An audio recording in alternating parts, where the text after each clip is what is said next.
Hi, Shalom friends. We're currently in the holiday of Hanukkah, so let me wish you all a happy Hanukkah.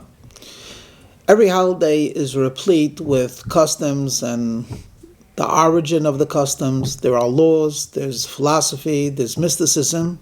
In short, every holiday is very, very meaningful, and there are countless lessons to be derived from the observances of each holiday. Let me focus on one small little detail of this holiday, and that is on the construction of the candelabra. I'm sure you've heard of the word of menorah. The word menorah in Hebrew means a candelabra. But if we were to say the word menorah with capital letters as a pronoun, it would be referring to that gold candelabra that had 7 lamps and it was in the Holy Temple. As you know, Hanukkah is 8 days, and there are so many beautiful menorahs out there with the 8 holders for candles or for oil, and more correctly, it should really be called Chanukiah, which is a Hebrew word for saying the menorah that we use for Hanukkah. When you look at your Chanukiah, or I'll use the word menorah because it's more commonly used, you'll notice a couple of things. Number one, the first thing that you notice is that there are places for 8 holders. And the first night of Hanukkah, we will light the first, and then the second night of Hanukkah, 2 of those holders will be holding either a candle or oil, and on the 5th night of Hanukkah, 5 of them. But I want to focus for a moment on the fact that 3, on the 5th night of Hanukkah, 3 are empty. Or on the first day of Hanukkah, 7 are empty. And you would think to yourself, perhaps we could have devised a type of a mechanism where every day you add a lamp, so the menorah is full. In other words, you would have perhaps, let's say, a sliding bar, where on the first day there's 1 candle, and then on the second day you would extend it a little bit, and then add a second candle, and then a third candle. Why would that make a little more sense? Well, it's only the 3rd day of Hanukkah. Why have empty 5 cups if it's the 3rd day of Hanukkah? Have 3 cups that are filled with light, and then on the following night we'll add another candle, so we'll extend the menorah. And perhaps one of the lessons that we could derive from this is that Hanukkah is a reminder both of the past, present, and future. Why are we lighting the menorah? To remind us of the past, to remind us of a miracle that happened some 2,200 years ago, how oil miraculously was extended to add up to 8 days. 1 day oil lasted up to 8 days. Okay, so we light in the present to remind us of the past. But actually, if we were to only light 1 candle per night, as we do, without having empty spaces ahead of us, to a certain extent, the message would be, we're complete. We don't have to think about the future because we're filling the present completely. However, when on the 3rd day of Hanukkah, you have 3 candles lit, and you're doing the mitzvah in the most beautiful way. And yet you're looking at the end of the menorah, and you notice that there are 5 more spaces to be filled. It sort of reminds you that there is more to be done, more light to be shed. It's very important that we appreciate the moment and we feel very good about what we've accomplished. And this is very important because if you're not feeling accomplished, then you're not motivated to go further. But at the same time, when a person feels that they've accomplished a great deal, there's a sense of, and now I could rest.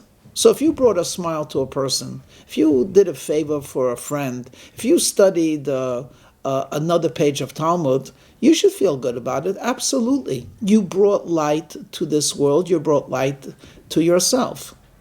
But you should not rest on your laurels.